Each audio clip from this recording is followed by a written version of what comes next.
Hello everyone, अस्सलाम वालेकुम। Welcome back to my channel Shaheen एक परिंदा व्लॉग में आप सबका वेलकम है।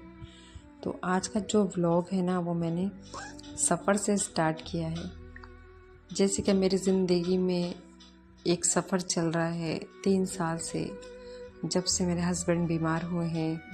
लगातार 3 साल से मैं सफ़र कर रही हूँ अपनी ज़िंदगी का।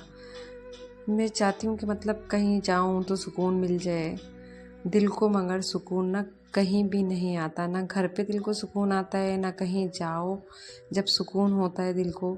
पता है क्या होता है? क्योंकि जब एक इंसान अंदर से बिल्कुल खाली होता है, उसका दिल खाली होता है और वो बिल्कुल अकेला महसूस होता है, तो वो कितनी भी भीड़ में, कितनी भी महफिल में चला जाए, मगर उसके दिल को कभी सुकून नहीं आएगा। उसको कभी भी ये महसूस नहीं होगा कि हाँ, मेरा दिल अंदर से सुकून से है। कभी कभी ना इतनी भीड़ में भी इंसान अकेला हो जाता है। सबके पास कोई ना कोई होता है, लेकिन मेरे पास सिर्फ यादें हैं। मैं हंसती हूँ, बात करती हूँ, लेकिन अंदर से बहुत चुप हूँ। हंसना भी पड़ता है सबको दिखाने के लिए, बच्चों के लिए, तो लेकिन अंदर से बहुत ज़्यादा चुप हूँ मैं। मेरे हस्बैंड 3 साल से बीमार हैं और मैं बस इंतज़ार कर रही हूँ उस दिन का जब फिर से सब ठीक हो जाएगा। अगर तुम भी अकेले हो ना, तो कहीं भी, मतलब कोई भी इंसान अगर अकेला है अपनी ज़िंदगी में, तो वो कहीं भी जाएगा तो वो उसको बिल्कुल भी अच्छा नहीं लगेगा। उसको ऐसे ही लगेगा कि बस मैं क्या बताऊँ आप लोगों को, इतनी तन्हा ज़िंदगी है बहुत ज़्यादा। पता है, जब कहीं जाओ ना तो सब कहते हैं कि ज़्यादा टेंशन मत लो, ज़्यादा टेंशन लेने से भी क्या होता है, सब ठीक हो जाएगा। लोग कहते हैं, लेकिन सब ठीक हो जाएगा, पर जब तक सब ठीक होता है ना, इंसान ही अंदर से ख़राब हो जाता है, टूट जाता है, बिखर जाता है। पर ये कोई नहीं बताता कि इंतज़ार कितना मुश्किल होता है। हर दिन एक नई उम्मीद, हर रात एक डर। मैं ना थक गई हूँ मजबूत बनते बनते, लेकिन फिर भी मैं टूटी नहीं हूँ, टूटना नहीं चाहती हूँ, क्योंकि ना कहीं मुझे आज भी भरोसा है मेरा वक्त बदलेगा इंशाल्लाह। और वो टाइम फिर आएगा इंशाल्लाह, जो जैसे हम पहले जीते थे, पहले रहते थे हंसी खुशी, मेरे हस्बैंड में, मेरे बच्चे। तो बस आज भी आंखों में इंतज़ार है उस चीज़ का, और उम्मीद है अल्लाह से, और भरोसा है खुदा के ऊपर और ख़ुद के ऊपर भी कि मैं संभाल लूँगी सब। इसमें माजिरा को लेके आ गई हूँ। ये थी नानी के घर, कल चली गई थी। अब इसकी पढ़ाई भी शुरू हो गई है, कल से स्कूल जाएगी है, और ट्यूशन तो चालू ही है। अब इसकी ट्यूशन का टाइम हो गया, 4 बजे ट्यूशन जाना और सुबह को स्कूल जाना। आपको एक चीज़ दिखाऊं, ये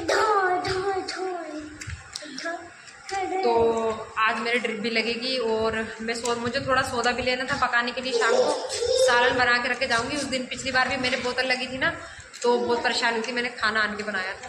तो अभी क्या टाइम हो रही है, 4 बजने में 10 मिनट है। ड्रिप भी लगेगी आज मेरे, और खाना भी बनाना है, और इसको लेके भी आई हूँ अभी। तो तुम 4 बजे ट्यूशन चले जाना, मैं सालन बनने रख दूँगी। अब देखो, मैं ट्यूशन अभी चली जाती हूँ, मैं जल्दी जाऊँ। अभी क्यों? 4 बजे जाइयो, 4 बजने में 10 मिनट है। 10 मिनट में पहुँच ही जाऊँगी। वो इतनी दूर थोड़ी है, 10 मिनट में। 10 मिनट में तो मैं वहाँ पहुँच जाऊँगी, बड़े बाजार। बड़े बाजार में उधर बेटा है हस्बैंड और छोटी वाली बेटी। मैं आपको अपनी जाति पे एंट्री दिखाऊंगी। चलो, जब ये जाएगी तो मैं इसकी एंट्री दे दूंगी आप लोगों को, ठीक है? ब्लॉग में बने रहना आप लोग। जारी कर दी, मेरी एंट्री की वीडियो बनाते ना मम्मा। चलो बैग अंदर रखा, निकाल के लाओ कमरे में से। और 4 बजने ही वाले हैं गाइस, ये देखो। चल निकाल के लिया बैग जल्दी से। चलो चलो, रात भाई एंट्री की वीडियो बन गई। मम्मा सच्ची बहुत अच्छी है। चलो जाओ। चलो, अस्सलाम वालेकुम। वालेकुम सलाम, जोर से करो सलाम। सलाम वालेकुम। वालेकुम सलाम। बाय, टाटा।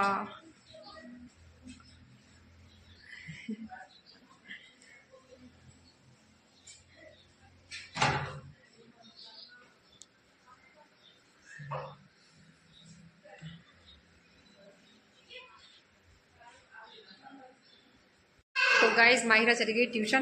कह रही थी मम्मा जब मैं जाऊँ तो मेरी एंट्री की वीडियो बना लेना। ये तो नहीं बोल रही थी कि मैं जब जाऊँ तो मैं जाते हुए का वीडियो बना लेना, मेरी एंट्री की वीडियो बना लेना मम्मा। तो वो तो ट्यूशन चली गई है और ये छोटी वाली यहाँ पर बैठी है, दिन भर मेरा दिमाग काटती रहती है लड़की। माहिरा आ गई ट्यूशन से। जब ये ट्यूशन पढ़ने गई थी तो मैंने ये बनने रखा सालन, आलू गोश्त बना रही हूँ मैं, और अभी इसको नहाऊंगी मैं और फिर मुझे जाना है ड्रिप लगवाने भी। उससे पहले मैं सालन तैयार करके रख दूँगी रेडी करके, नहीं तो पिछली बार भी मैं ड्रिप लगवाने गई थी ना, फिर आन के सालन बनाया था तो हाथ में ना दर्द होता है, तो उसकी वजह से मैं पहले से तैयारी करके रख दूँगी उसके आराम से, फिर थोड़ी टेंशन कम हो जाएगी। बाल्टी भर गई, जा बंद करके आओ। और अभी टाइम हो रहा है 5:15। मैंने आलू गोश्त रख दिया पकने के लिए, इसमें मैं सीटी लगा दूँगी जब तक माहिरा को नहाऊंगी, ये अच्छा हो जाएगा। हाँ बंद कर दी, चलो नहा दूँ तुम्हें। तो गाइस पता है, माँ बापों को, माँ हो या बाप हो, बच्चों के सामने इतना स्ट्रॉन्ग बनना पड़ता है कि हमारे बच्चों को एहसास नहीं हो किसी भी चीज़ का। माहिरा जो है अब बड़ी हो रही है माशाल्लाह, तो उसको वो मेरा चेहरा देख के समझ जाती है कि मैं खुश हूँ या मैं रो रही हूँ, या मतलब बच्चों के सामने इस तरह का माहौल सही नहीं लगता। तो यहाँ पे जो है मैंने बच्चों को दोनों को नहा दिया था, छोटी वाली बेटी को भी नहाया और माहिरा को भी नहाया।